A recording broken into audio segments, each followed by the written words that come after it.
Ben, merci d'être là, tout le monde. C'est vraiment un grand plaisir de vous voir aussi nombreux, là. Je pense qu'on est au-dessus de 200 personnes juste là. Notre équipe Spiralis, on a développé toutes sortes de façons créatives dans les dernières années pour connecter à notre communauté, puis à plus large, pour parler de notre approche. Euh, et bon, je vois des visages que je connais d'un peu partout, puis d'autres personnes, peut-être que, bon, je suis pas la seule formatrice, fait que peut-être je vous ai simplement pas encore croisé en formation, mais je peux imaginer, puis on a regardé un peu là, la liste des personnes qui se sont inscrites. On voyait qu'il y a des personnes qui sont venues en équipe aussi, donc plusieurs personnes d'une même organisation, puis pour savoir ce que ça fait de travailler dans une organisation dans laquelle on a ces référents communs-là autour du dialogue, des interactions, de la relation. Je vous souhaite vraiment d'avoir ces paramètres-là, ce vocabulaire commun-là ensemble. Donc, c'est vraiment très, je suis vraiment ravie, en fait, de voir que des personnes se mobilisent, mettent du temps, de leur énergie à investir ce moment-là ensemble. Fait qu'aujourd'hui, notre thème va parler de réinventer nos courriels. Donc, d'appliquer les notions de la CNV dans nos échanges à l'écrit. Et avoir le nombre de personnes qui sont connectées en ce moment, mais je vois que c'est un thème qui touche, qui intéresse beaucoup de personnes. Je pense qu'on est, je ne sais plus qui n'utilise pas le courriel de nos jours. On, Envoyer des courriels, c'est un mode de communication qui est essentiel depuis des dizaines d'années.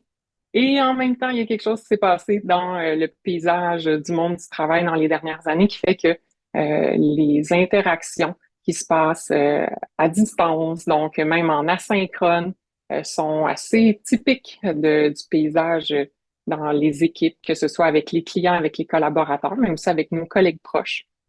Donc, ce que je nous propose aujourd'hui, c'est donc comment est-ce qu'on fait pour écrire, pour répondre à des courriels, que ce soit avec nos collaborateurs externes, avec nos collègues, avec nos clients, pour, oui, assurer la fluidité des projets, mais aussi de collaborer efficacement pour qu'on soit capable de maintenir des relations solides, de générer de la confiance. Et c'est là, dans cette relation-là, que communiquer devient un art et communiquer par écrit aussi. Donc, je vous propose d'avancer avec notre thème.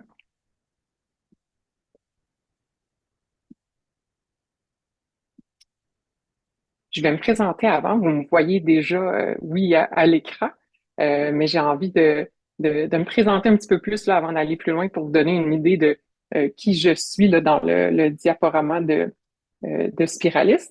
Donc, Geneviève Boileau, je suis formatrice chez Spiralis. Un peu pour donner une idée d'où je viens, là, mon pedigree tient social. Après une maîtrise en psychologie, ce que je me suis spécialisée, c'est comme consultante en évaluation en développement de programme, surtout en petite enfance et en sécurité alimentaire. Et par la suite, j'ai eu un coup de foudre avec les approches de développement personnel et je me suis formée jusqu'à devenir formatrice en CNV, intégrer l'équipe de Spiralis. Oui, en tant que formatrice, mais aussi comme directrice des relations clients. Ce qui fait que j'ai investi beaucoup de réflexion, de temps, de cœur dans comment est-ce qu'on communique par écrit. Oui, comment on communique au téléphone. Et aujourd'hui, je vous propose de décortiquer ce que j'ai appris à force de communiquer par écrit et qu'on regarde c'est quoi la plus-value que peut amener le dialogue authentique, la CNV, dans nos communications par écrit. J'ai mis bon ma moyenne au bâton. Tiens, à l'échelle de notre équipe, c'est beaucoup plus grand que ça. Mais vous voyez, j'avais envie juste de pointer quand j'ai fait ma moyenne. Je me suis dit, ah tiens, je reçois beaucoup plus de courriels que je n'en envoie. Le différentiel, c'est le moment où est-ce que le courriel ne fonctionnera pas. On appelle par téléphone. Il y a autre chose qui se passe. OK, donc, notre ordre du jour pour aujourd'hui. On va aller voir d'abord ce qui se passe dans qu'est-ce qu'une communication en fait écrite qui est efficace. Parce qu'il y a beaucoup de choses. Quand j'ai fait des recherches là, pour préparer cette conférence, je fais un petit tour là, de qu'est-ce qui se fait sur Internet sur le volet communication écrite. Et il y a énormément, il y a des guides du courriel efficace avec plein d'informations. Donc, il y a beaucoup de choses qui se disent déjà. Il y a plein de ressources, notamment sur la clarté, la traçabilité des informations dans nos courriels, par exemple. Ensuite, on va aller voir qu'est-ce qui fait en sorte que le modèle du dialogue authentique propose des points d'attention importants qui font vraiment une différence dans nos communications par courriel. Et parce que c'est soutenant d'avoir du concret pour apprendre, je vais vous présenter des exemples de courriels pour vous faire une démonstration et comment on fait pour transformer un courriel avec les points d'attention de la CNV. Puis, on aura une période de questions. OK.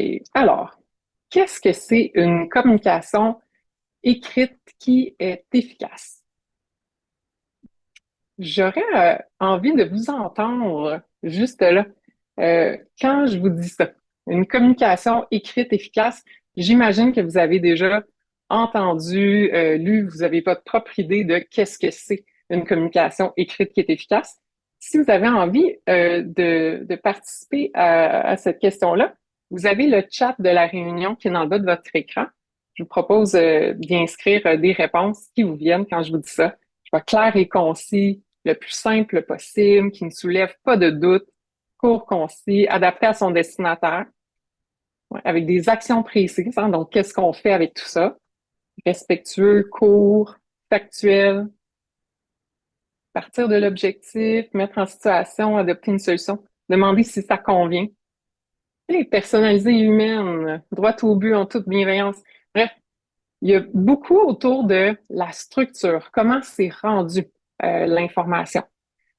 Sur la simplicité, le fait que ce soit concis, que ce soit court. On est souvent très dans le factuel, en fait.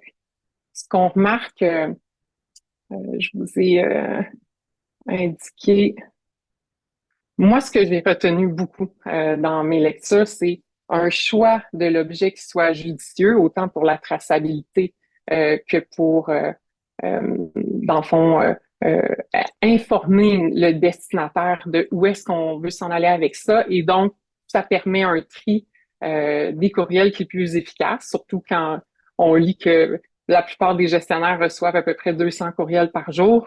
On veut être assez efficace dans notre repérage au moment d'ouvrir notre boîte courriel. Euh, on a parlé aussi, il y a certaines personnes qui ont mentionné quelque chose autour de euh, l'ambiguïté. Donc, s'assurer que ça puisse pas être interprété d'une autre façon. Il y a l'organisation du texte aussi, qu'on sache où est l'information exactement.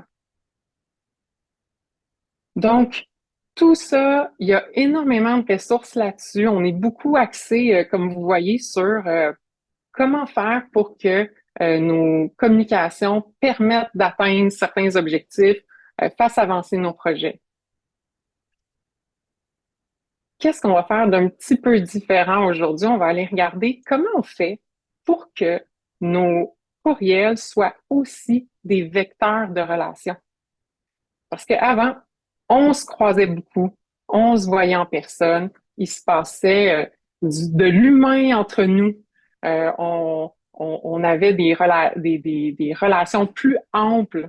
Et là, maintenant, quand on communique par courriel et que ce n'est que du factuel, il y a quelque chose qui nous manque dans le rapport aux autres, dans le rapport à des personnes avec qui on collaborait étroitement. Et comment on fait pour générer ça, de la confiance par courriel? Comment on fait pour avoir cette amplitude relationnelle-là, puis continuer d'en prendre soin dans nos communications écrites? Parce qu'il y a quelque chose dans la distance, hein? Je ne sais pas si vous avez remarqué, mais quand on est un peu plus loin, qu'on est derrière notre écran, comme je pense que je ne sais pas encore comment appeler ce phénomène. C'est un petit peu le même phénomène que quand on est dans le trafic, en voiture, on est dans notre espace à nous. On peut se permettre toutes sortes de choses qu'on ne se permettrait pas autrement parce que la personne n'est pas là et elle n'est pas avec nous. On n'a pas accès au relationnel de la même manière. Puis par courriel, on dirait qu'il y a quelque chose de la chaleur qui se perd. Je sais pas combien de fois j'écris un courriel, puis là, j'ai des choses à communiquer. Là, je les écris, je mets ça très clair, puis après ça, je fais, ah oui, comment elle va cette personne-là? Qu'est-ce qui se passe avec elle? Est-ce que je pourrais entrer un peu plus en relation? Puis, oups, je reviens dans mon texte, puis je repense à cette personne-là versus les choses que j'ai à lui communiquer. Puis c'est ce bout-là sur lequel je veux qu'on on s'attarde un petit peu plus aujourd'hui.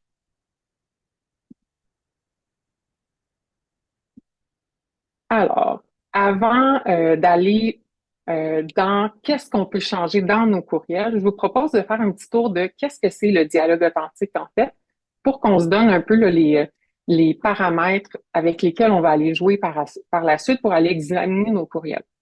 Cette approche-là du dialogue authentique, c'est nous, notre façon d'appeler en fait la communication non violente. La communication non violente, c'est une approche qui a été créée par Marshall Rosenberg, qui est un psychologue humaniste américain, donc dans les années 70. Son livre phare, c'est Les mots sont des fenêtres ou bien ce sont des murs. Je sais pas, je sais que plusieurs ici l'ont probablement lu. Je suis un peu curieuse de savoir qui connaît l'approche de la CNV, là, si vous me faites ça par mouvement de corps ou émoticon derrière. OK, je fais le tour comme ça, puis oui, j'en vois beaucoup. Super.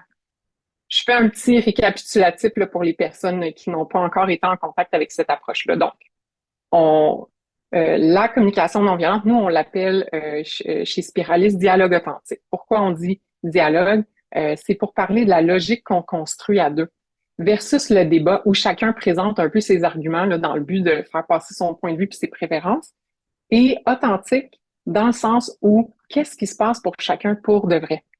Puis dans le milieu du travail, c'est assez facile de dire il y a une vérité là, qui existe, une vérité absolue, il y a des procédures, il y a la bonne chose et la moins bonne chose. On parle des meilleures pratiques pour atteindre nos objectifs. Et donc, quand on parle de dialogue authentique, est-ce qu'on peut revenir à construire, oui, de la logique à deux, mais avec qu'est-ce qui est vrai pour chacun? Qu'est-ce qui se passe pour moi? Qu'est-ce qui se passe pour toi? Et est-ce qu'on peut co-construire à partir de cette vérité-là ensemble?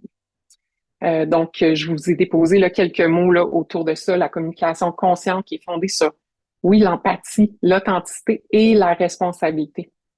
Donc, c'est une manière de communiquer qui s'apprend et qui demande aussi tout un désapprentissage parce qu'on a beaucoup été élevé au correct, pas correct, au gagnant-perdant. Et la communication non violente, on s'intéresse à la communication parce que la communication reflète notre manière d'entrer en relation et en même temps la transformer. C'est comme une voie à double sens. Donc, si on change notre façon de nous adresser, de communiquer, ça va nous transformer en même temps. Donc, ça va transformer notre rapport à nous-mêmes, ça va transformer notre rapport aux autres aussi.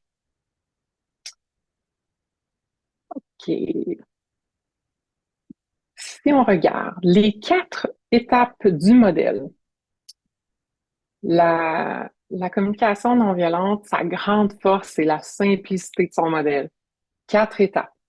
Observation. Qu'est-ce que je vois? De quoi je parle? Est-ce que je peux nommer des faits objectifs qui sont là, sur lesquels on peut s'entendre pour commencer la conversation? Ensuite, comment je me sens? Qu'est-ce, qu'est-ce qui m'habite là? Qu'est-ce que ça me fait vivre? Est-ce que je suis irritée, agacée, inquiète, préoccupée? Qu'est-ce qui est là pour moi?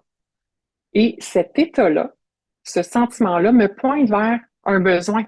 C'est ça qui cause mon sentiment. Fait que mon besoin, est-ce que c'est de la prévisibilité? Est-ce que c'est de la collaboration, du soutien? Donc, il y a quelque chose qui s'active à l'intérieur de moi, puis je veux en parler. C'est là que je peux être authentique en parlant de ce qui se passe pour moi. Et notre expression est finie avec une demande. Donc, qu'est-ce qui pourrait nourrir ces besoins-là? Qu'est-ce que je pourrais demander? Ma meilleure idée pour prendre soin de ces besoins-là dans l'instant, ce serait. Et là, je peux l'amener dans la conversation avec l'autre. Il y a 4 étapes et tout ça se passe entre les deux personnes. C'est pour ça qu'on a mis les deux bonhommes. Donc, quand moi, je suis en train de regarder, voyons, qu'est-ce qui s'est passé? mon observation, OK, je descends avec mon sentiment, qu'est-ce qui se passe pour moi, c'est au service, en fait, ça me pointe vers quel besoin et quelle demande je pourrais faire au service de ce besoin-là. Là, je suis en train de regarder qu'est-ce qui se passe pour moi. On appelle ça l'auto-empathie, donc, ou la connexion à soi. Quand je l'exprime à l'autre, ça devient une expression authentique. Et quand l'autre m'amène ce qui se passe pour lui, je peux avoir exactement les mêmes points de repère quand j'écoute. On appelle ça l'écoute empathique. Donc, de quoi l'autre me parle. Mais surtout, qu'est-ce qui est vivant pour lui? Qu'est-ce qui l'anime? Comment est-ce qu'il se sent? De quoi il aurait besoin, en fait? C'est quoi son besoin juste là? Et qu'est-ce qu'il voudrait voir arriver? Et je peux aussi m'attarder à ces points-là quand de l'autre côté. Et au-delà d'une manière de nous exprimer, c'est avant tout une façon de prioriser la qualité de la connexion, de créer un espace relationnel dans lequel, oui, chacun peut amener ses besoins et c'est là qu'on co-construit ensemble. Donc, en CNV, on dit souvent de prioriser la qualité de la connexion, connexion avant solution. Donc, comment est-ce qu'on peut d'abord se lier à qu'est-ce qui est important pour l'un et pour l'autre, et ensuite, on s'en va regarder qu'est-ce qu'on peut faire à partir de ça. Parce que quand on va trop vite dans les solutions, qu'est-ce qui arrive? On essaye quelque chose un peu à tâtons et souvent on se trompe. Ça va pas le faire dans le sens des besoins de tout le monde. Donc, on veut prendre le temps d'établir cette connexion-là à soi, à l'autre, puis ensuite, on a pour prémisse pour que c'est là que la créativité va émerger, qu'il va y avoir de l'ouverture et que là, on va avoir des idées qui sont plus juste notre préférence personnelle et d'où je parlais du débat un peu plus tôt, que chacun, on essaye de faire tenir dans le temps notre préférence personnelle et de la faire gagner. Là, on regarde, attends, si je m'attarde plutôt aux besoins plutôt qu'aux stratégies, qu'est-ce qu'on peut trouver comme nouvelle stratégie qui prend soin des besoins de tout le monde en même temps? Comment on fait ça par courriel maintenant? Allons regarder comment est-ce qu'on peut traduire tout ça, parce que ce qui est un peu compliqué quand on fait ça par courriel, c'est qu'on n'a pas les deux personnes. Fait que le dialogue, comment est-ce qu'il se passe? On essaie de le faire tenir dans un même moment, dans un courriel. Euh, Avant d'aller vers des exemples, j'aimerais ça vous montrer les problèmes les plus fréquents que je remarque dans les courriels.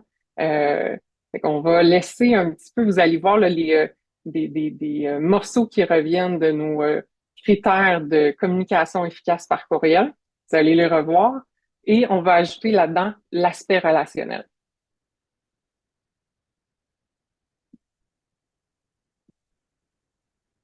Alors, qu'est-ce qu'on a comme enjeu ici? Première problématique, c'est de présenter nos interprétations et nos évaluations sous forme de faits, comme si c'était ça la vérité absolue. Ce qui fait que quand on n'est pas d'accord sur les observations, automatiquement, on part avec une chicane, on va partir avec chacun, là, on n'est pas d'accord avec les prémices de ce qu'on est en train d'apporter.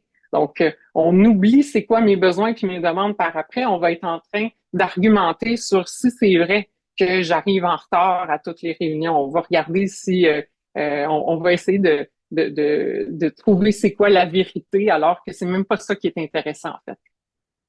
Un autre problème, c'est de parler en termes de correct, pas correct, versus donner du sens puis parler de soi. Tu sais, au lieu de référer à c'est ainsi que les choses devraient être faites, qui crée de la distance entre les personnes.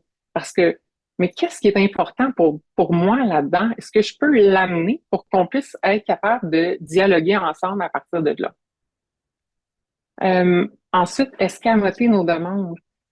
Souvent, on envoie des courriels et on envoie de l'information et c'est comme si on supposait que la demande va un peu de soi ou on demande quelque chose d'un peu générique en supposant que la personne va dire comment est-ce qu'elle va s'y prendre, comme si on n'osait pas complètement amener qu'est-ce qu'on souhaitait.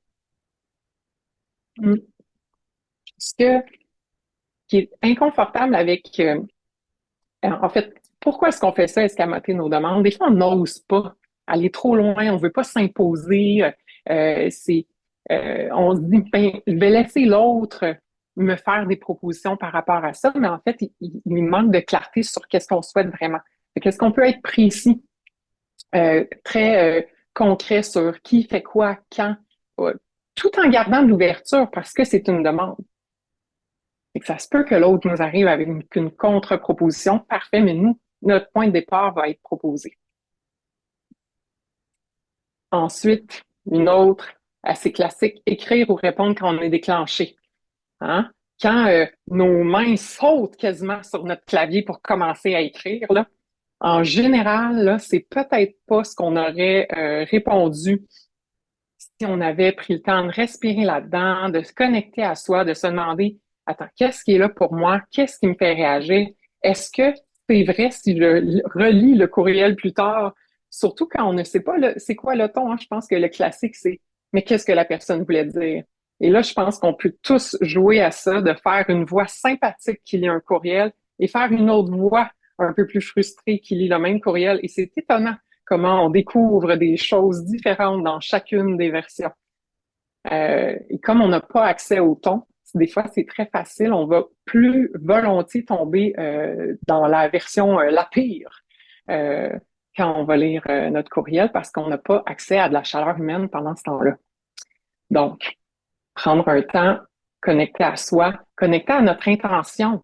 Attends, si je réponds en me précipitant sur mon clavier, qu'est-ce que ça va créer dans la relation et à plus long terme si je le fais de cette manière-là, juste là maintenant. Et ensuite, négliger la perspective de notre interlocuteur et ce qui est important pour lui. Écouter.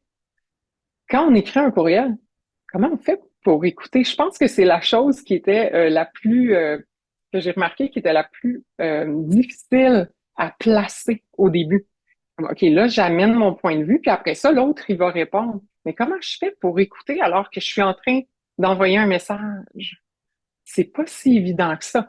Je vais vous donner une façon de le faire là, dans des exemples un peu plus tard.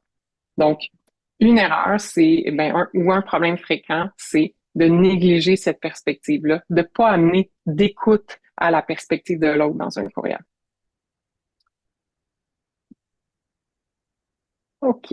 Alors, vous souvenez de mon bonhomme observation, sentiment, besoin et demande. Je vais vous présenter le classique que je vois par courriel en déformant mon bonhomme un peu. Je vous présente le bonhomme avec une grosse tête et des grosses jambes. Ce bonhomme-là, comment est-ce qu'il parle? Plutôt que de dire les faits, il va parler en interprétation, évaluation. Oui, il va mettre des faits là-dedans, mais il parle beaucoup de ce qu'il voit. Est-ce qu'il sent quelque chose? Moi, non. Non, il n'y a pas rien qui est senti à ce moment-là. En tout cas, c'est pas amené. Et est-ce qu'il y a un besoin? Non, c'est juste la procédure. Fait qu'on a un tout petit cœur, on a un tout petit ventre, il n'y a pas beaucoup d'accès. Puis dans la demande, bien souvent, ça va être peut-être beaucoup de demandes, en fait, puis qui sonnent comme de l'exigence parce qu'on veut les faire aller ces grandes jambes-là. Ou ça peut être des demandes floues. Donc, ça, c'est une catégorie de courriel. Vous allez voir tout à l'heure, je vais faire une démonstration. Je vais partir avec ce bonhomme-là dans mon a priori. Et là, qu'est-ce qui arrive quand on devient le bonhomme déclenché qui reçoit un courriel de la part de ce bonhomme-là? On devient le bonhomme avec un énorme cœur, une toute petite tête, un gros bedon et de minuscules jambes. Pourquoi? Parce que là, on vit plein d'affaires. Et là, c'est ça qui sort en premier. C'est tout ce qu'on vit. Fait que là, moi, je sens plein de choses. Il y a tout ça que je veux. Mais là, il faut un peu deviner de quoi est-ce que notre bonhomme y parle et deviner qu'est-ce qu'il voudrait qu'il change. C'est pas si clair que ça, perdu dans beaucoup d'émotionnalité souvent. Je pense que vous pouvez voir des courriels que vous avez peut-être déjà reçus qui ressemblent à ces deux cas-là. Ouais, je vois des petits signes de tête. Parfait. Ça va nous donner des points de repère pour aller jouer avec nos exemples. OK, donc ceci n'est pas un exemple de communication CNV, ceci est un contre-exemple. Mais souvent, on apprend vraiment plus facilement quand on sait qu'est-ce que c'est et qu'est-ce que ce n'est pas. Donc, commençons par qu'est-ce que ce n'est pas avec un contre-exemple. Et là, je vous avertis, moi, je me suis beaucoup amusée à créer ce courriel-là et mes personnages parce que je me demandais comment faire un courriel qui était à la fois professionnel, à la fois auquel on pouvait se relier, qui en même temps, moi, me déclencherait énormément. Donc, je vous lis. Et là, je commence par l'objet. C'est tellement le fun, les objets, avec des points d'exclamation. Tout de suite, il y a comme un ton d'accusation, il y a comme le logo, le petit symbole en rouge et tout. Déjà, juste, on ouvre notre boîte de courriel, on est déjà déclenché, c'est parfait. Bonjour Charles, je remarque que tu es le seul à remettre ton rapport mensuel en retard systématiquement. Je sais que tu es débordé, mais c'est inacceptable et ça perturbe le flux de travail de l'équipe. Plusieurs membres de l'équipe s'en sont plaints. Merci de faire en sorte que le rapport soit soumis dès que possible et de respecter le délai à l'avenir. Cordialement, Arthur, mon grand bonhomme. Qu'est-ce qui se passe dans ce courriel-là? Comment ça va si vous recevez un courriel comme ça par mouvement de corps, émoticon, emoji, commentaire dans le chat?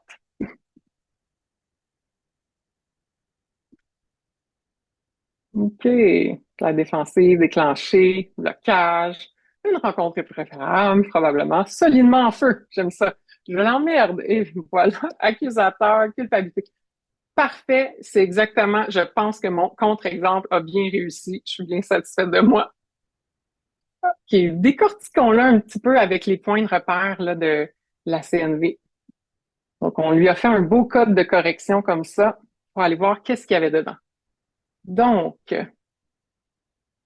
quand on dit en retard systématiquement, donc en retard, c'est une interprétation, à moins qu'on soit plus clair. Par exemple, ça fait 3 fois que c'est remis 2 jours après la date sur laquelle on s'est entendu.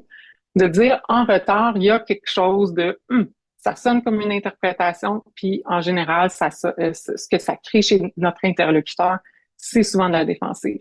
Systématiquement, probablement une évaluation. Je suis assez certaine que il existe peu de gens qui se font engager et qui gardent leur emploi si à chaque fois ce qu'ils font, c'est toujours en retard. Donc, systématiquement et probablement une évaluation. Je sais que tu es débordé, mais là, on l'a pas inscrit parce qu'il y aurait tellement de choses à dire juste là. Quand on écrit un mais, le petit morceau qui pourrait goûter à de l'empathie juste avant vient d'être rayé de la carte par le mais. Et là, en plus, on y va avec un c'est inacceptable qui est vraiment une évaluation plus. Ensuite, ça perturbe le flux du travail de l'équipe. OK. Là, qu'est-ce qu'on voit? Une exigence floue. Dès que possible, de respecter le délai à l'avenir. Il y a comme un hey, je te dépose cette affaire-là dans les mains, là. Organise-toi pour que ça arrive plus. Comment on fait? Qu'est-ce qu'on fait à propos de ça? Qu'est-ce qui est attendu exactement? C'est juste ne fais plus ça. Et on a mis qu'est-ce qui se passe pour toi, Arthur? On peut le deviner. On voit bien qu'il y a quelque chose à propos probablement du respect des engagements, peut-être de la collaboration en équipe, de la confiance, mais c'est pas écrit, c'est plus placé dans un correct, pas correct. Merci, on demande la différence entre une interprétation et une évaluation. Une évaluation, c'est quand on qualifie tout le temps, pas assez, trop, peu. Fait que quand on y va dans quantifier, on est dans l'évaluation, versus une interprétation, c'est ce qu'on se dit de ce que l'autre est en train de faire. OK. Et oui, il y a quelqu'un qui relève tu es le seul à. Ouais, je l'ai comme rajouté par après. Je me suis dit, tant qu'à, là, rajoute ton nom un petit ingrédient, là, qui goûte, il y a des gens qui parlent de toi, t'es le seul à faire ça, juste pour voir qu'est-ce que ça peut faire, un courriel comme ça. Puis là, je pourrais le faire avec une voix gentille, OK, juste pour qu'on regarde comment, là, on s'est tout imaginé que c'était un ton très frustré, très déclenché, puis que, ouh, tu sais, attaque contre attaque. Mais peut-être je remarque que tu es le seul à remettre ton rapport mensuel en retard systématiquement. Je le sais que tu es débordé, mais en même temps, c'est inacceptable. Puis là, ça perturbe le flux du travail de l'équipe. Là, il y a plusieurs membres de l'équipe qui s'en sont plaints. Merci de faire en sorte que le rapport soit soumis dès que possible et de respecter le délai à l'avenir cordialement, Arthur. Tu sais, peut-être que la personne a fait ça dans tout plein de soins, mais ça n'atterrit pas comme ça. On ne le sait pas c'est quoi son ton, son intention, parce que ça manque de vivant. On ne sait pas comment ça se passe pour elle. Fait que c'est difficile à interpréter dans un courriel. OK. Est-ce que ça vous tente de voir de quoi ça a l'air quand on rajoute de la CNV là-dedans?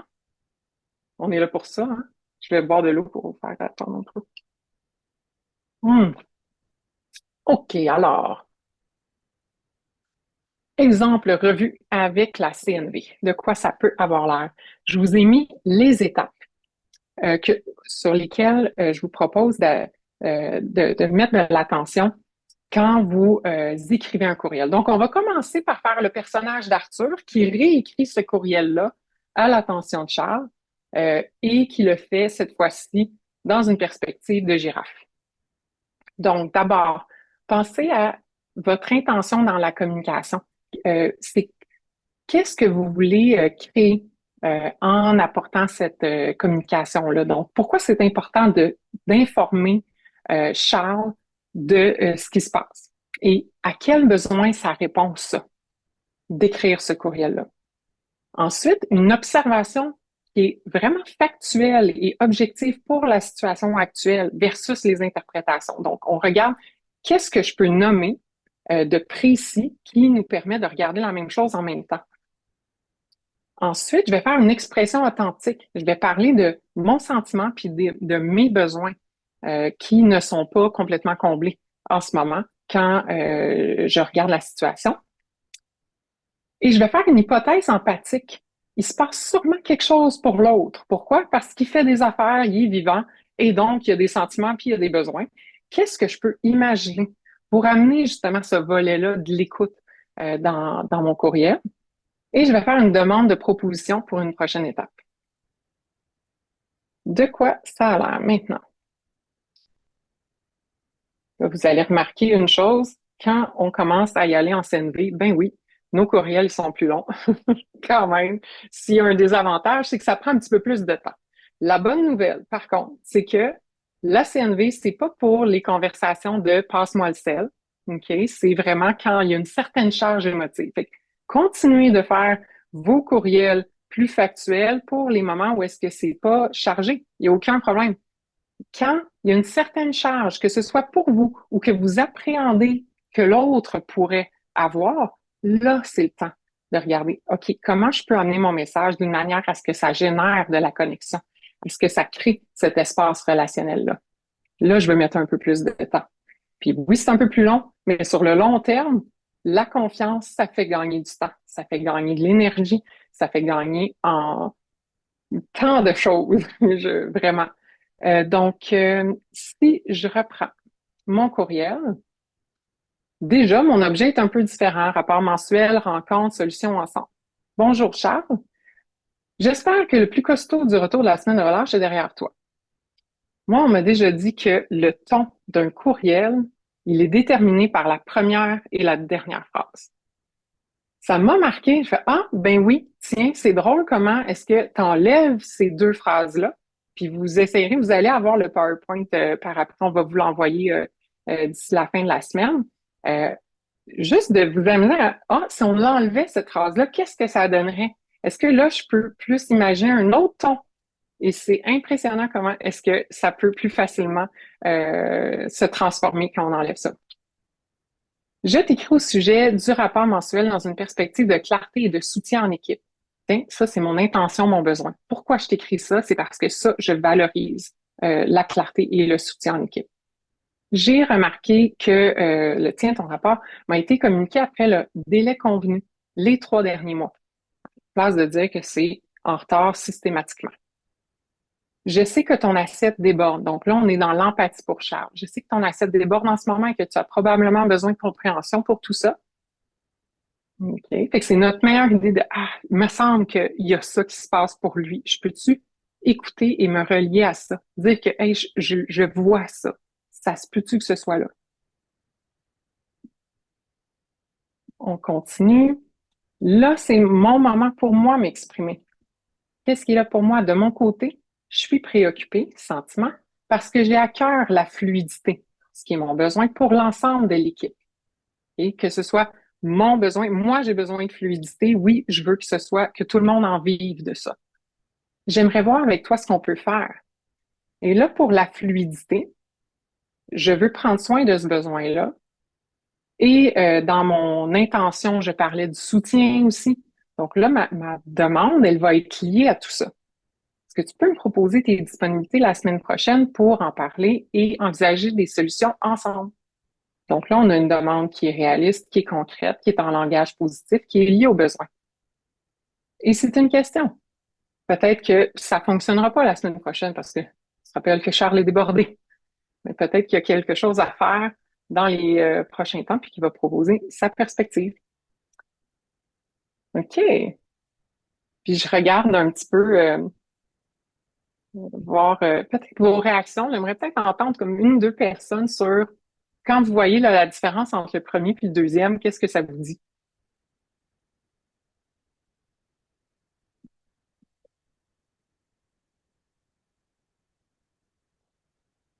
Puis, je sais pas si vous savez. Ah oui, je vois Mireille te lever ta main. Bonjour Mireille.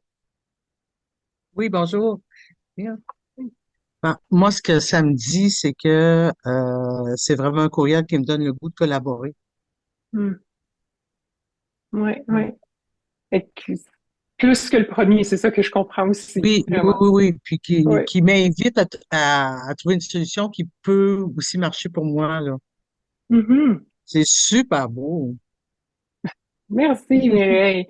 Merci. Puis je vois dans le chat aussi, il n'y a pas d'attaque, ma valeur n'est pas remise en cause. Donc, il y a de la considération. Je sens que j'ai du pouvoir. C'est super. Merci. Jean-Marc. Il y a deux émotions qui me viennent par rapport au deuxième Mhm. courriel, surtout par rapport au premier. C'est que ça dépend c'est qui me l'envoie. Euh, Mhm. si c'est une personne du style qui m'envoie qui envoie normalement des courriels de la première version, le deuxième courriel me donne un peu de trop sucré bonbon. Mhm. Je me méfierais du courriel électronique, de cette communication-là.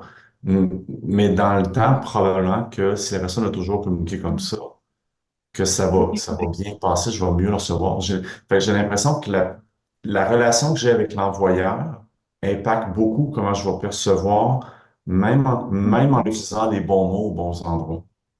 Vraiment, vraiment. Puis c'est toute la distinction dans euh, est-ce que la personne, pourquoi est-ce que la personne le fait, en fait? Parce que vraiment, on pourrait juste se mettre à écrire comme ça pour faire un effet à quelqu'un.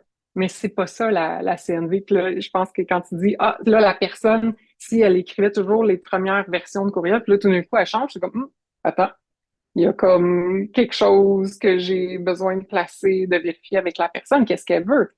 Est-ce que c'est comme une nouvelle tentative de manipuler?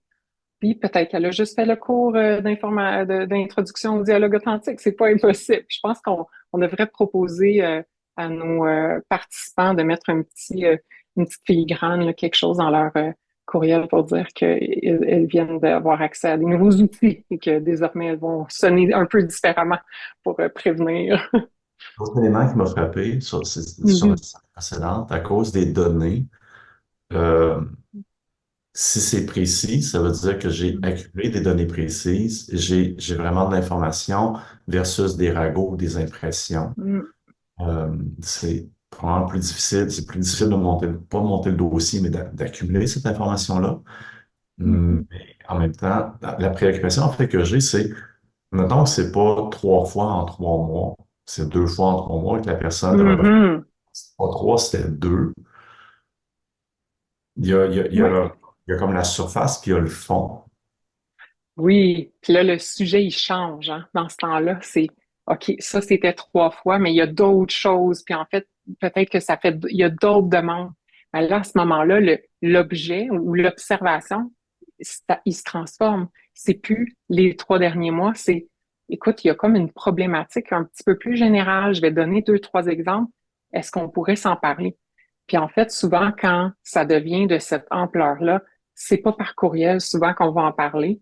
On va peut-être s'annoncer qu'on veut avoir une conversation là-dessus, mais souvent, ça va être des conversations qu'on va avoir en personne. Merci. Puis je vois aussi là, d'autres personnes là, dans le chat qui disent invite à l'ouverture. Oui, tout à fait d'accord, surtout si c'est pas sa façon habituelle oui, d'autres personnes là, qui voient comme toi. Super. OK, je vous propose de changer de personnage. On va aller voir comment est-ce qu'on répondrait à la première version du courriel. Donc, là, on a vu comment est-ce qu'on fait quand on est Arthur pour transformer notre manière d'écrire un courriel. Là, on va voir comment est-ce qu'on fait pour répondre à un courriel quand il y a une charge, qu'elle soit présente pour nous, pour l'autre.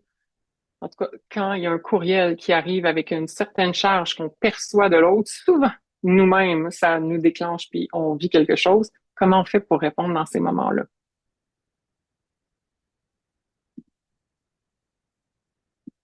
OK, donc, une réponse. Je vous donne pas de version pas CNV parce que on a vu de quoi ça avait l'air. Ce serait probablement quelque chose qui ressemble à de la contre-attaque du type je suis pas arrivé en retard avec mon rapport à tous les mois. Comment ça, il y a du monde qui se sont plaints? Qu'est-ce qui se passe? Donc, ça aurait ressemblé à ça. Maintenant, si on veut répondre, c'est quoi les étapes? Dans un premier temps, un accueil de l'autre et de son message. Donc, juste reconnaître qu'est-ce qui s'en vient dans la direction. Une première formule d'accueil pour ça. Ensuite, faire un reflet de surface ou de reformulation. Qu'est-ce que j'ai compris du message de l'autre? Et là, c'est là qu'on s'en va plus vers ce qu'apporte le dialogue authentique, donc l'empathie. C'est quoi les sentiments et les besoins de l'autre quand il exprime ça? Qu'est-ce qui se passe pour lui? Est-ce que je peux essayer de connecter à ça? Parce que si j'y vais directement et seulement dans mon expression, ben l'autre, il a l'impression qu'il a envoyé un message un peu dans le vide. Et comment je fais pour lui manifester que je comprends ce qui se passe ou que j'ai cette intention-là de connecter à ce qui est important pour lui? Et je veux pas me laisser tomber non plus. Donc, moi, je veux faire une expression authentique de qu'est-ce qui se passe pour moi. Et là, il y a deux volets pour ça. Donc, il y a probablement euh, un effet pour nous de recevoir le feedback. On va le placer dans l'exemple, ça va être un petit peu plus clair. Donc, en lien avec le ressenti de l'autre, qu'est-ce que ça me fait de savoir que l'autre, il se passe ça pour lui? Moi, je vis quelque chose à partir de ça. Euh, Puis ensuite, quand j'entends ce message-là, ça me fait j'ai quelque chose, moi, par rapport à la situation, par rapport à l'impact du courriel que je veux aussi amener. Et on finit encore avec la demande. Donc, de quoi ça peut avoir l'air?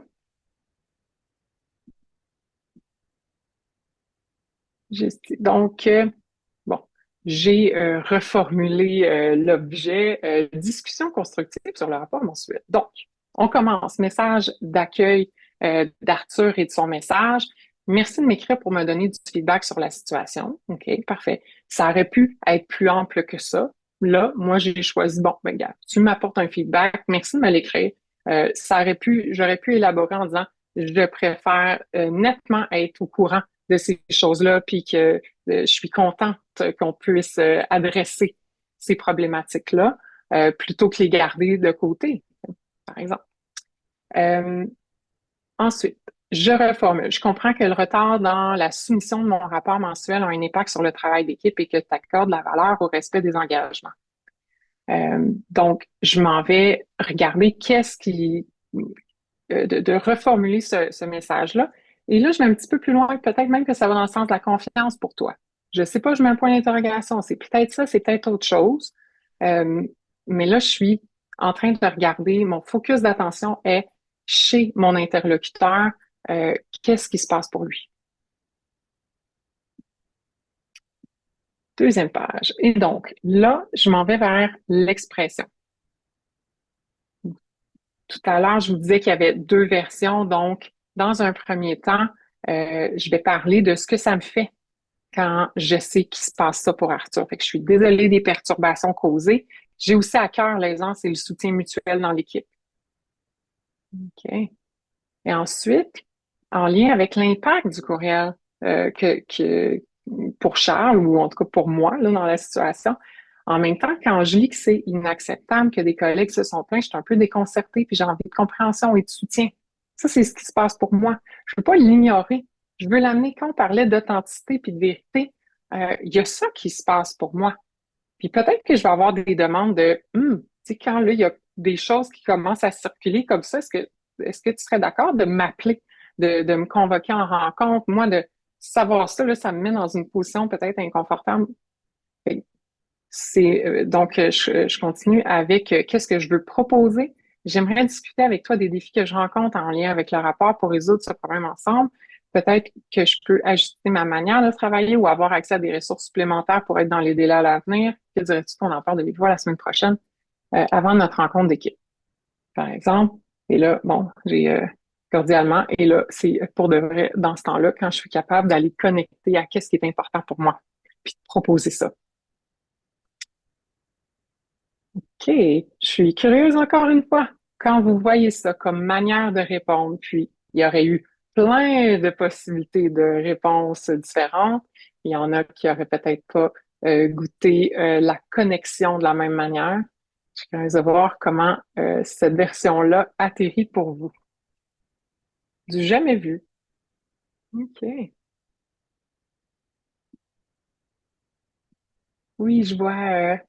C'est probablement pas Goulet, mais je Hélène, vois est-ce le que nom de famille. oui, Bonjour. bonjour.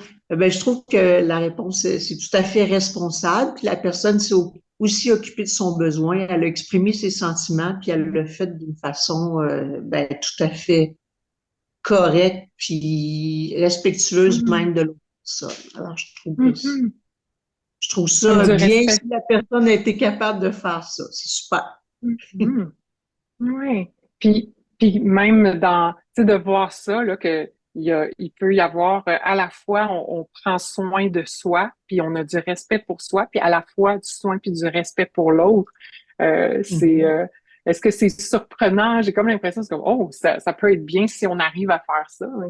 Je suis curieuse de savoir ce que ça vous fait, là, quand vous voyez ça, qu'on peut faire les deux. Oui, ben oui, en fait, c'est parce que je trouve que c'est ça, c'est que la personne, elle était capable, je pense, de s'accueillir elle-même pour Mm. pas contre-attaquer justement parce que le premier Mm. message, il était assez dur. Fait que quand je vois que ça veut dire que pour moi que cette personne-là est vraiment capable en tout cas, hein, de s'accepter, d'accueillir comment elle s'est sentie, puis de prendre soin d'elle en répondant. Mhm. Ouais. Oui, oui, vraiment. Puis merci beaucoup, c'est de prendre soin de soi et de ralentir. Je disais de ralentir tout à l'heure parce que si on lit le premier courriel envoyé par Arthur cette fois-là et qu'on répond tout de suite, souvent là, on a tellement été euh, éduqué à qui a tort, qui a raison, puis là, whoop, on dirait qu'on est en train de me dire que j'ai tort. Fait que soit j'accepte d'avoir tort, puis là, je m'excuse, ou je n'accepte pas d'avoir tort, et là, je vais aller défendre mon point. Là, c'est pas ça qui s'est passé. On n'est pas entré dans la lutte. On a fait, OK, hey, merci pour le feedback. OK, wow, peut-être que j'étais pas au courant, peut-être que j'étais au courant, mais là, de le savoir comme ça, je peux me relier à ce qui est important pour moi d'être en équipe avec ces personnes-là, puis qu'est-ce que je veux que tout le monde vive à mon contact, ce que moi j'ai envie de vivre dans l'équipe. Super, il y a ça, c'est vraiment important. Puis de l'autre côté, il y a moi, qu'est-ce qui se passe pour moi? Est-ce que je peux l'amener aussi? Est-ce que je peux demander du soutien pour qu'est-ce qui est important, puis faire des demandes dans ce sens-là? Il y a personne qui a été laissé tomber dans la réponse de Charles, effectivement. Merci. Cathy, Oui, est-ce que vous m'entendez bien? un petit peu pas fort, mais je vais Un petit monter peu mon pas son. fort? OK, parfait. Là, ça va. Merci, merci. Euh, Ben, c'est un exemple tellement clair du pourquoi je suis la formation d'Inspiralis en Mm. CNV parce que c'est tellement beau ce courriel-là. Pourquoi c'est beau? C'est parce que on est tous des êtres capables et apprenants. On est tous compétents dans notre travail. On est en train d'apprendre un travail. Puis une réponse comme celle-là apporte énormément de conscience sur notre capacité à évoluer au sein d'une organisation, qu'on fait partie d'une synergie, d'une grande équipe, puis aussi, mais qu'on se responsabilise comme Madame l'a dit tantôt, puis qu'on ne reste pas dans une position de victime, tu sais. OK, tu sais, toi, tu Mm. soulèves un fait qui est un retard, je le constate aussi, je ne me mets pas la tête dans le sable. Il y a quelque chose qui se passe, puis là, mais c'est l'occasion qu'on en parle enfin, parce que peut-être que j'avais honte, j'étais peut-être maladroite, je pensais peut-être qu'il me manquait un outil Mhm. de travail. C'est extrêmement valorisant pour moi de prendre position dans la situation puis de répondre quelque chose comme ça parce que je suis au fait de, je prends part à la solution. Puis moi-même, avec une réponse comme ça, en étant Charles, ben je lève la main sur des solutions. Fait que le professionnalisme, c'est pas juste à mon niveau ce qu'on sait, ce qu'on sait pas, ce qu'on sait faire, ce qu'on sait pas faire, mais c'est aussi réagir, agir, puis faire partie de Mhm. la solution. Fait que je trouve Mm. ça, tu sais, autant pour un employeur qui travaillera avec moi sur cette situation-là, ben, tu sais, je me sens pas petit minou. Ben oui, tu sais, écoute, je constate qu'effectivement, je peine à rencontrer une situation, le délai, mais voici Mhm. pourquoi j'y arrive difficilement, puis qu'est-ce qu'on peut faire ensemble. Fait qu'on n'est pas, tu sais, qui est bon, qui est pas bon, qui a tort, tu Mm. sais, qui a Ouais, raison. Fait que ouais. c'est vraiment finalement de la maturité Mhm. émotionnelle. Fait que moi, ça me fait du bien de lire ça. Puis je nous souhaite tous Ah. qu'on puisse arriver Mm. avec agilité à ce degré d'échange-là, finalement. Voilà. Merci, Cathy. Il y a, responsabilité, il y a vraiment quelque chose dans, tu sais, l'essence même de la collaboration qui est cette responsabilité-là partagée. Chacun, on est responsable de soi, oui, complètement. Puis en même temps, on est responsable de comment on veut vivre la collaboration puis de la relation.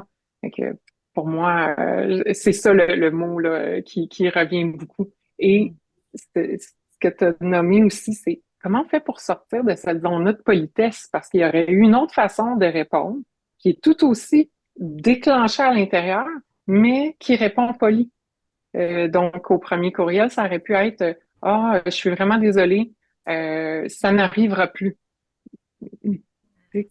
Et en On fait, on règle est tout. en train de se dire, ben c'est ça. On n'est pas en train d'adresser l'enjeu, on n'est pas en train de collaborer, on est comme en train de fermer en fait la conversation.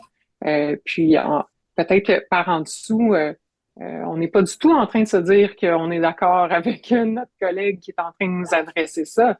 Puis il va se passer toutes sortes de choses, mais ce sera probablement pas au service de notre collaboration. Merci. Merci, Cathy. Martine. Ben, moi, je trouve que c'est une très belle réponse. Probablement peut-être un trop de détaillé pour mon domaine, dans le sens où je pense qu'il faudrait que j'adapte ce principe-là au milieu, tu sais, parce que l'interlocuteur, souvent, moi, je suis dans le domaine de la construction des carburants, tout ça, c'est certain que pour des chargés de projet ou des gens qui sont dans les opérations, fait que je pense que suite avec cette formation-là, je vais être capable d'aller chercher le sens puis le concept de pas embarquer dans la culpabilité, c'est toi, c'est pas moi, puis c'est pas de ma Mhm. faute. Mais je présume qu'il y a des façons peut-être plus courtes selon l'interlocuteur, parce que, tu sais, moi, je recevrais une réponse comme ça, là, mettons, d'un de mes chargés de projet, je dirais, mon Dieu, que c'est ça à ma tête. Tu sais, fait que je pense Mhm. que selon le domaine dans lequel on est, il y a peut-être une adaptation à faire au niveau sur le détail ou les choix parce que sinon, ça va être mal perçu. Je suis convaincue dans mon Mhm. côté que ça va. Je sais pas si tu as déjà discuté sur tu sais, ça dépend des domaines, là, mais tu sais, nous, on s'envoie des courriels, ils ont deux lignes, là, normalement. Fait que, Ouais, ouais. on est comme habitué à ça. Mais je vais souvent faire attention aux mets, puis ça a été vraiment une belle apprentissage. Merci, Martine. Puis vraiment, là, ça, c'est des exemples où on a tout mis pour qu'on le voit assez clairement. Mais après ça, de connecter avec les autres, de s'exprimer, d'être dans l'écoute, ça se passe pas que avec les mots. C'est pas obligé de suivre un protocole non plus. Pourvu que nous, on ait cette intention-là de, attends, je veux entendre qu'est-ce qui se passe pour l'autre. Je veux aussi m'amener avec clarté. Ça peut tenir en une courte phrase, là. Puis, fait puis aussi toutes nos communications qui se passent dans d'autres canaux de communication qui sont plus instantanés, là, de type texto. Là, on n'a pas tout le temps d'écrire un courriel. Donc, comment est-ce qu'on fait pour rester dans cette énergie-là? Puis le but, c'est d'utiliser une approche, des mots, tu sais, ce qui sort de notre bouche, ça reste une stratégie. C'est pas ça l'approche. C'est une stratégie qu'on met au service de connecter avec soi, avec les autres. Donc, si toi tu te dis, mon Dieu, cette longueur-là, ça fait très protocolaire, personne n'écrirait ça dans notre organisation, ça, tout de suite, il y aurait de la défensive, mais on le fait pas de cette manière-là, c'est sûr et certain. Il y a même des mots, on a cette liste des sentiments besoins que je vous encourage à télécharger là, sur notre page web dans les ressources, où est-ce que vous pouvez même regarder qu'est-ce que je peux dire comme mot qui fonctionne, puis qu'est-ce qui fonctionne moins bien, puis qui créerait de la défensive. Il y a vraiment des mots qui ne fonctionnent pas dans certains milieux, puis que dans d'autres milieux, c'est comme ça qu'on s'exprime. On va choisir, on va s'adapter pour créer aussi cette relation-là. Daniel. Moi, ma question est plus au niveau de changer le titre du courriel.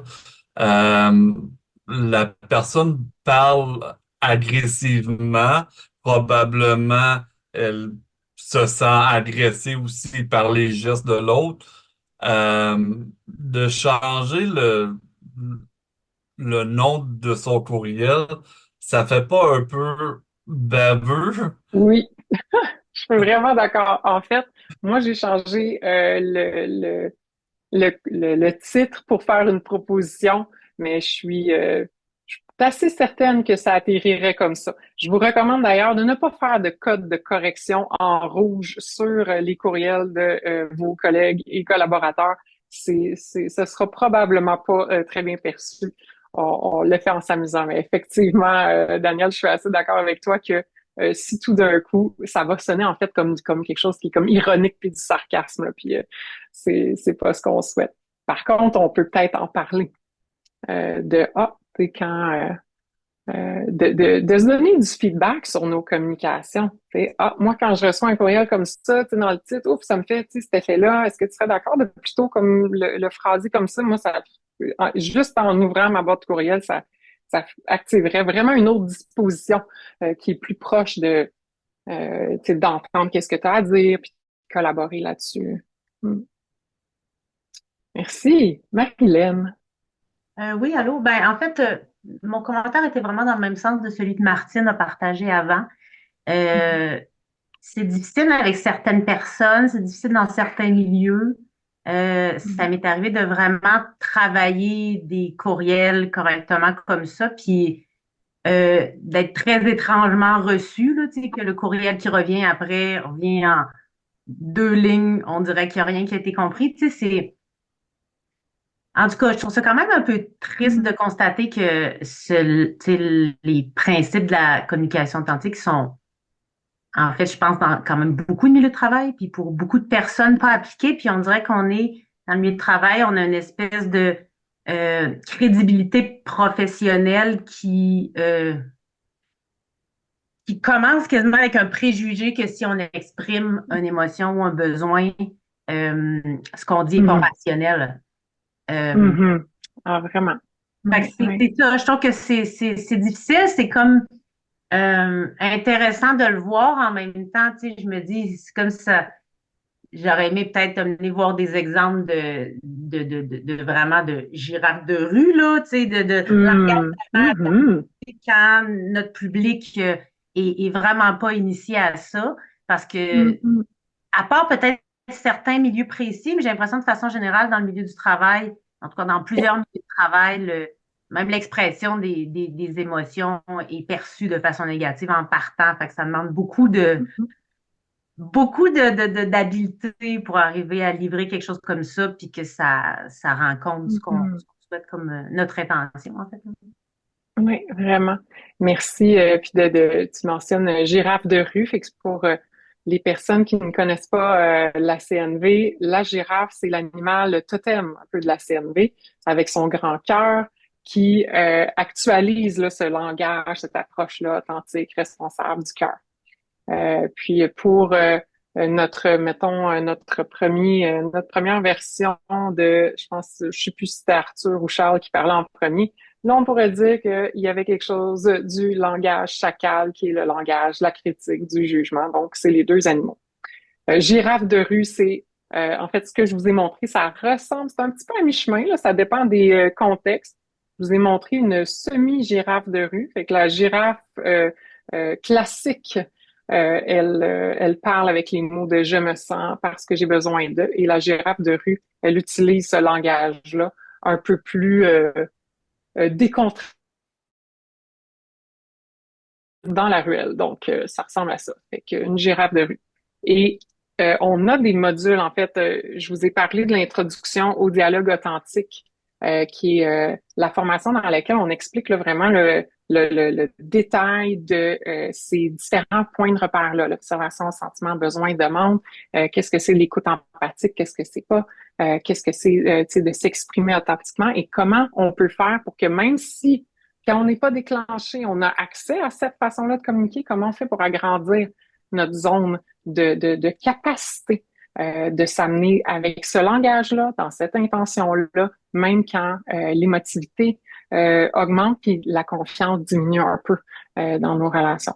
Et puis, donc, il y a cette introduction-là, puis par la suite, on a le module empathie parmi les modules auxquels ça donne accès.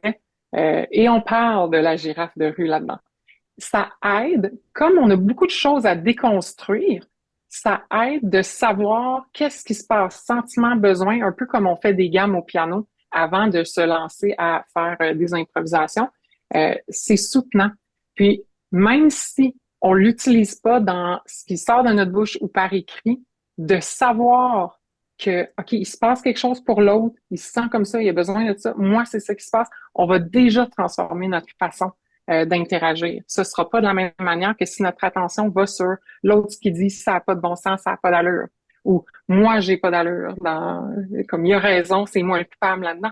On va pas s'exprimer de la même manière, même si on n'est pas du tout en train d'essayer de reproduire une communication qui a les morceaux, les composantes là, de la CNV. Justement, pour juste vous donner une idée de où est-ce que, parce que là, on sait que là, on a abordé là, différents thèmes qu'on n'a pas pu décortiquer, faire tous les exercices, puis on sait qu'il y en a énormément de ces exercices-là qui existent. On offre de la formation. Vous êtes des personnes qui venez de différents milieux. On offre de la formation dans les entreprises, les organisations. Pour les équipes de travail, que ce soit des équipes naturelles, que ce soit, par exemple, tous les gestionnaires d'un tel niveau ou les personnes qui ont un rôle spécifique dans une organisation, on donne cette formation-là. Puis moi, ce que je trouve très puissant dans les organisations, c'est que ça permet de pas être la seule personne à porter la CNV quand on le fait en équipe, mais de se donner un code pour ralentir, pour se donner de la sécurité, pour se donner une capacité à résoudre des conflits quand ils se présentent. Et pour moi, on parle beaucoup là, de sécurité psychologique au travail. Je ne sais pas trop comment on peut faire pour aller dans cette direction-là sans posséder cette capacité-là à prendre responsabilité pour soi, à écouter l'autre, sans tirer dans la lutte. Et comment est-ce qu'on fait pour résoudre des problèmes en ayant accès à cette capacité-là ensemble? Donc, il y a cette formation-là. On donne des ateliers plus courts aussi, des conférences comme celle-ci. Je vois que mes collègues déposent dans le chat les endroits pour nous rejoindre. Vraiment, vous pouvez en parler avec vos collègues si vous voulez avoir un moment plus ample pour aller décortiquer, faire des exercices, déconstruire qu'est-ce qu'on sait de notre communication habituelle. Ça demande vraiment de la pratique. Et on a aussi tout un volet dans notre calendrier public dans lequel les gens peuvent s'inscrire de façon individuelle. Des fois, il y a des équipes aussi qui vont à une formation puis l'autre, puis réinvestissent ça ensemble là, dans leur communauté de pratique. Donc, c'est aussi une option. Donc, je voulais vous dire ça avant que je vois que les personnes commencent à quitter. Et en même temps, je pense qu'on a jusqu'à et demi. C'est ça, mon équipe. Je suis comme, oui, je vois un oui. Donc, je veux rouvrir à toute question sur et notre thème et qu'est-ce qui est possible avec la communication non violente. De manière générale, ça va me faire plaisir de continuer. Je vois qu'il y a encore des mains levées, donc je vais aller vers vous. Jean-Marc? Dans un monde idéal, les deux parties communiquent comme ça. Fait que j'aurais beau, tu sais, comme gestionnaire, préparer mon courriel électronique, lui réfléchir, l'envoyer, mais il est très probable que je reçoive euh, quelque chose de complètement inapproprié. Comment est-ce on le travaille rendu là? Est-ce qu'on reste dans le courriel électronique? Est-ce qu'on rencontre en personne? Est-ce que dans la façon de le communiquer, on est capable d'indiquer ce qui est approprié, de ce qui est pas approprié, de guider la personne vers ça? À part la technique du v'là un lien, v'là une formation, ce serait peut-être temps que tu l'apprennes. Comment est-ce qu'on gère ça? Tu sais, par exemple, j'ai mis des efforts à faire un courrier électronique pour en CNV, et ce qu'on me renvoie est vraiment pas ça. Et à l'inverse. OK. Puis là, puis là, j'imagine, là, j'ai l'impression que c'est assez proche de quelque chose qui goûte le vécu, puis qu'il y a une situation précise oui, ça goûte le vécu. OK, parfait. À ce moment-là, je peux imaginer que c'est pas la première fois que tu as des interactions avec cette personne-là sur comment est-ce que ça se passe entre vous deux. Puis tout à l'heure, on a parlé de l'objet de la conversation, il change un peu. Puis je peux imaginer que là, ce que tu as envie de lui dire, c'est plus que cette fois-là précise, il s'est passé ça qui était inconfortable pour toi. Ça se peut-tu? C'est un peu plus gros que ça. À un moment donné, il y a c'est ça, il y a le deuxième. Tu sais, t'as le premier message qui est j'adresse la situation immédiate, mais plus profondément, j'aimerais s'adresser comment tu communiques avec moi. Quoique je devrais peut-être l'adresser de façon distincte aussi. Oui, oui. Mais effectivement, il y a comme les sujets, ponctuels. Dans le moment, il s'est passé quelque chose, voici ce qui se passe pour moi. Est-ce que ce serait possible de faire ceci pour que ça change? Est-ce que c'est possible? Et là, il y a comment se passe notre relation. Ça, c'est comme un autre sujet. On appelle ça une méta-conversation plutôt que la conversation sur le truc ponctuel. Et ça, des méta-conversations, faire ça par courriel, c'est probablement pas la meilleure option. Ce qui va être soutenant, c'est probablement s'installer ensemble, faire OK, il y a ça qui se passe pour moi. Je remarque que peut-être que j'ai moins d'élan d'aller dans des collaborations avec toi suite à différents moments. T'sais. Et là, de ralentir puis de voir OK, qu'est-ce que ça te fait au lieu de faire des demandes d'action. Puis là, je fais référence à ce qu'on apprend là, dans nos premiers modules. Au lieu de faire des demandes d'action, est-ce que tu peux changer ceci?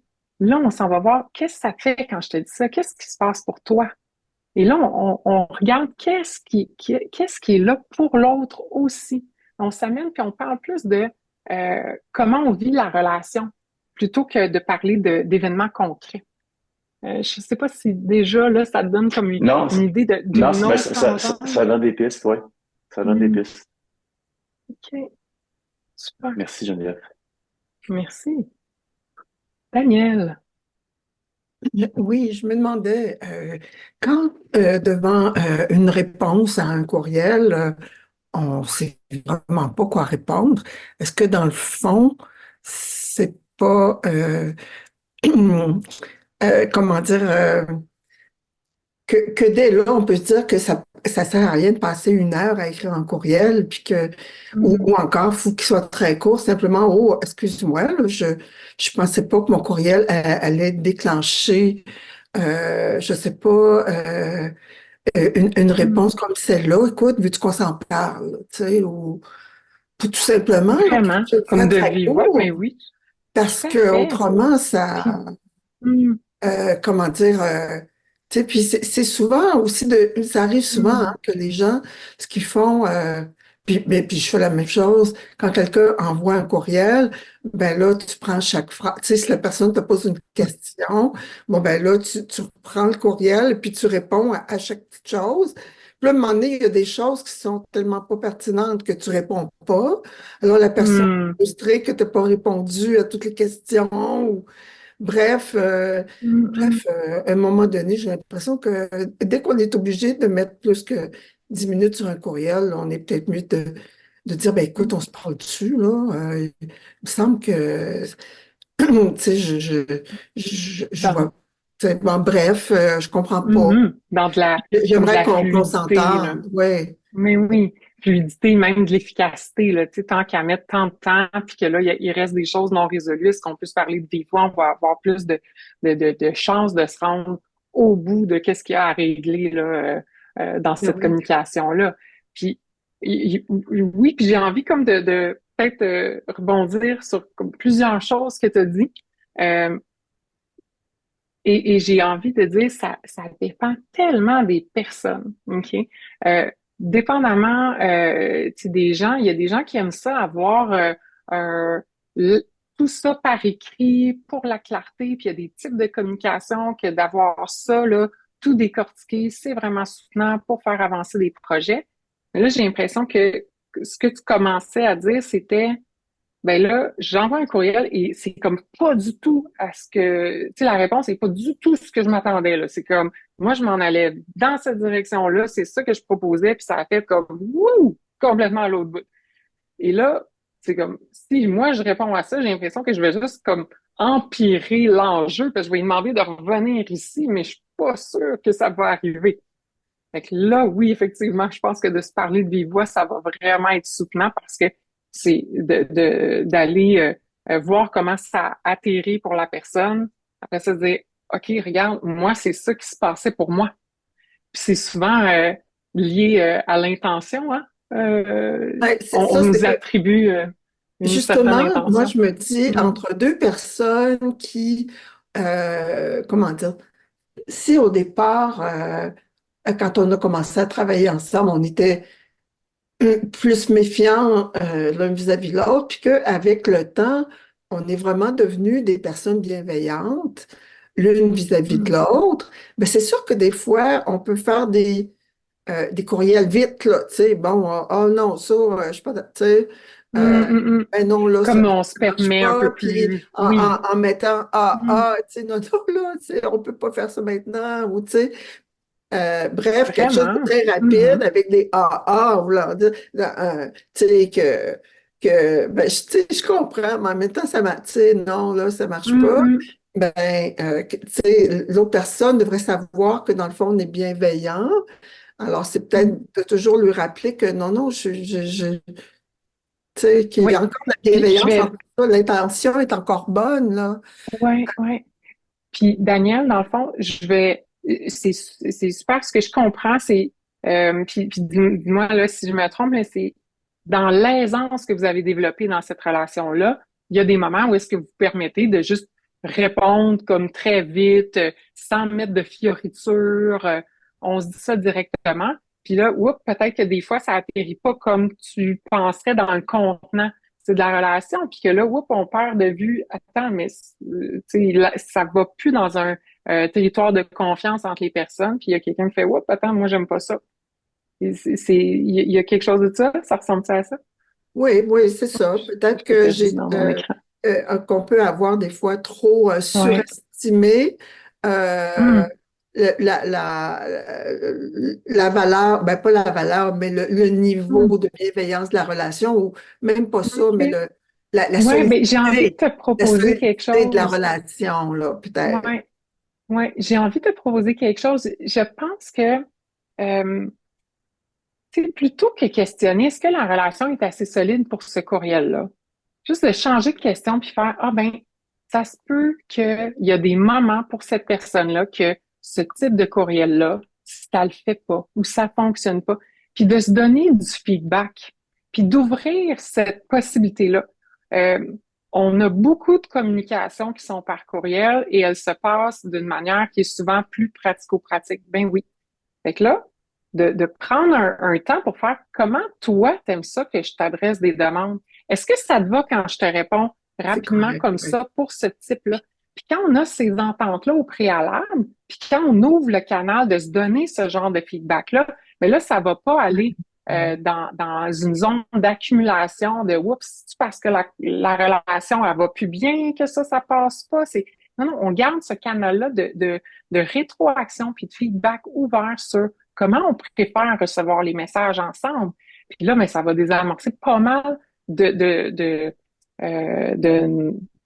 voyons, malentendus, mais aussi tu vas éviter d'interpréter tout seul de ton bord, de voyons, c'est-tu à cause que la relation va pas assez bien, c'est-tu à cause de ci? Ben non, on peut se le dire. La meilleure personne pour parler de cette relation-là, puis de comment vous communiquez, c'est toi et c'est l'autre. Et comment est-ce que vous pouvez parler de ces moments-là ensemble? Oui, effectivement. Je Super. connais l'importance de vérifier, mais je le fais pas. J'ai pas du tout le réflexe. Hmm. Alors, comment est-ce qu'on C'est on pas acquiert ces évident, oui, réflexes-là? Parce qu'on vraiment. on est dans les réflexes, tout va Hmm. vite. Puis, euh, Hmm. et quand on n'a pas quand on a 20 ans, ben peut-être que ça se corrige plus vite, mais quand on en a 70, Ah, j'ai de c'est l'espoir pour nous tous, Daniel. Je suis certaine qu'on peut transformer plein de choses. Le Merci feedback beaucoup. est Merci, Daniel. Le feedback, c'est probablement une des choses aussi. Oui, il y a la résolution de conflits, mais comment est-ce qu'on se donne du feedback qui est constructif, qui permet de regarder les enjeux ensemble, de les solutionner, de faire avancer dans la relation. C'est vraiment suffisant. J'ai envie de vous dire un grand merci à tout le monde. Je me sauve pas, je vois qu'il y a encore des mains, mais juste pour euh, un besoin de complétude et de célébration et d'honorer votre temps, juste de prendre un moment pour vous remercier d'avoir été là. Ce serait un grand bonheur de vous revoir si vous avez envie de vous joindre à une formation. Donc, à une prochaine et je reste là en ligne pour qu'on puisse continuer de répondre à vos questions encore un petit instant. Merci à tous. Oui, Cathy.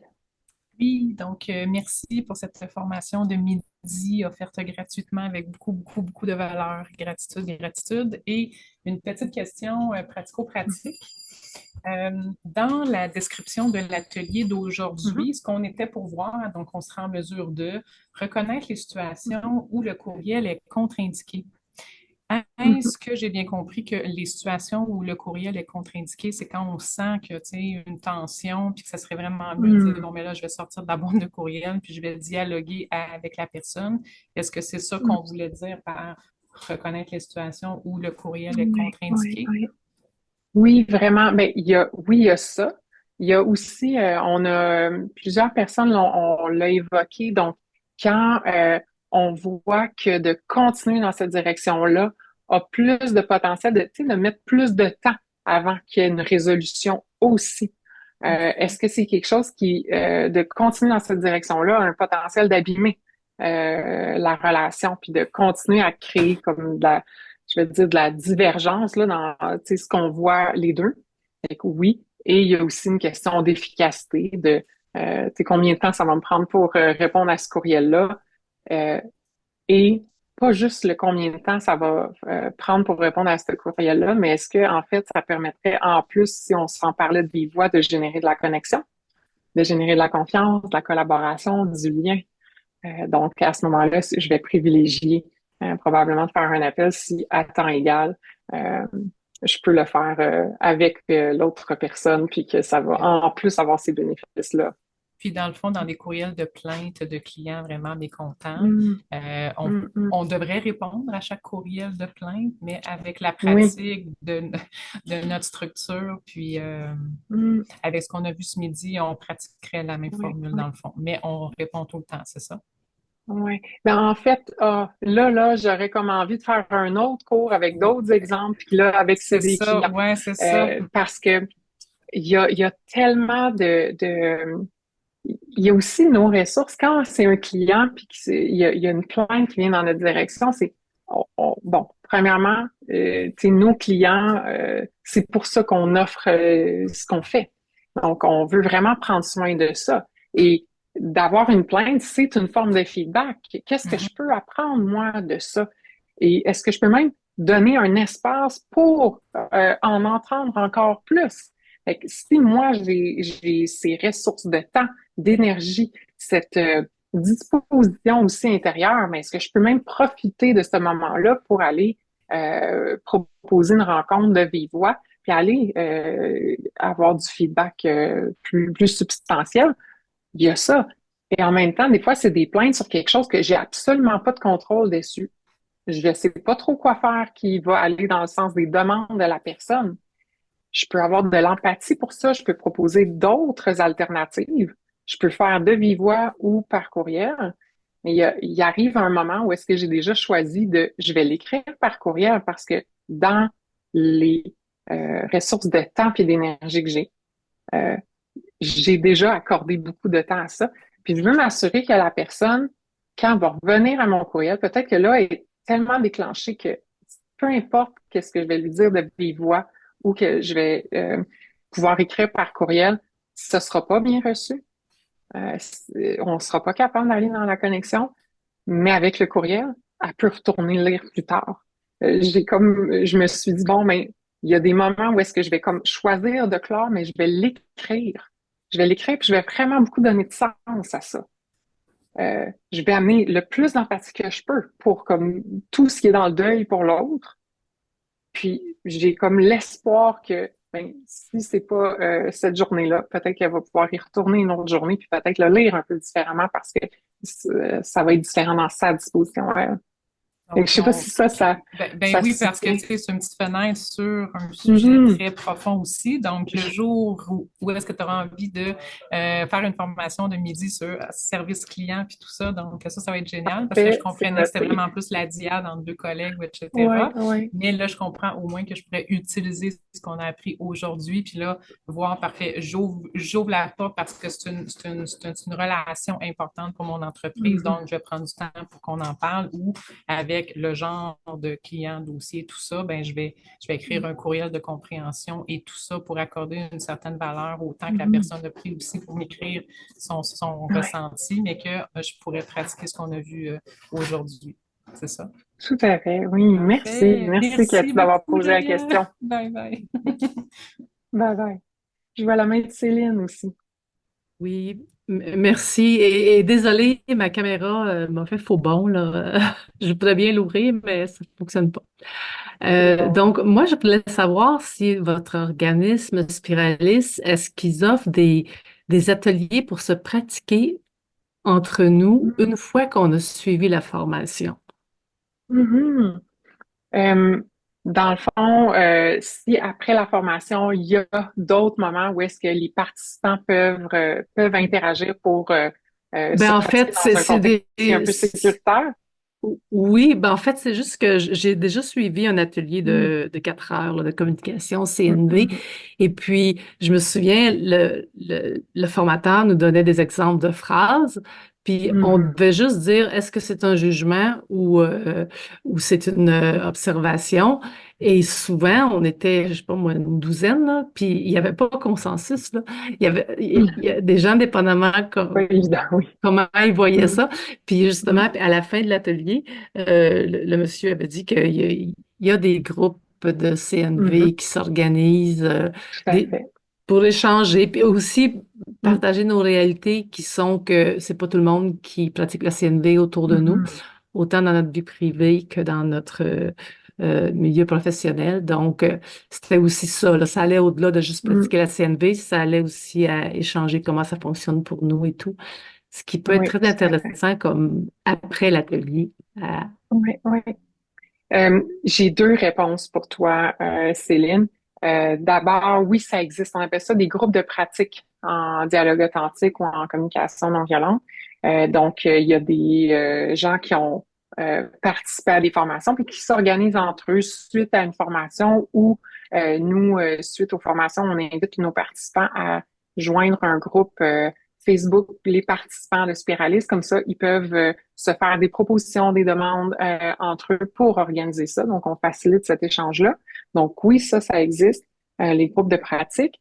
Et aussi, il y a tellement de choses là, qui se font en communication non violente. On a, oui, l'introduction, mais on a des modules empathie, sur la cohérence, transformer sa culpabilité, savoir dire non, comment est-ce que je peux aussi mieux connecter à moi, parce que c'est super, mais oui, je veux m'exprimer, mais je sais pas c'est quoi qui se passe. Donc, comment est-ce qu'on fait pour investir aussi l'auto-empathie?